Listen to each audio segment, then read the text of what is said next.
كده خلاص بقت ريحتها كويسه. في منتجين مهمين جدا هتلاقيهم موجودين في ايدك، في واحد ده للجزمه وده ترشه على رجلك. المنتجين دول يا حماده، المنتج الاولاني ده بترشه على رجلك كده قبل ما تلبس الشراب. التاني يا باشا اهو، بتجيب الجزمه كده وتعمل كده خلاص بقت ريحتها كويسه، وفي نفس الوقت يعني منعت الضرر عن الكوكب وبقيت راجل نظيف وحاجه زي الفل.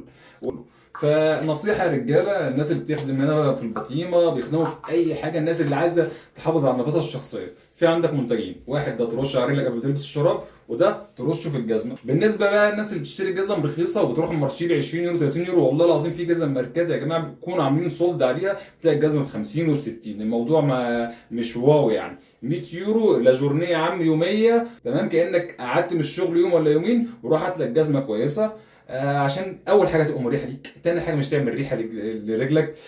حاجه تانية بقى، الشرابات اللي في المارشيل 10 ب 2 اورو سيبهم، روح اشتري لك شرابين كويسين يا عم وريح دماغك، عشان حتى دي نظافه شخصيه ليك وما تخليش الناس تتاذى منك. خلاص يا حماده، رشيت الرشه الجميله بتاعك، ارمي الاثنين دول البرفان بتاعك واطلع واجه الكوكب. سلام يا حماده. انضف يا حماده وسيبك من العفاشه اللي انت فيها. شكرا يا حماده، باي باي.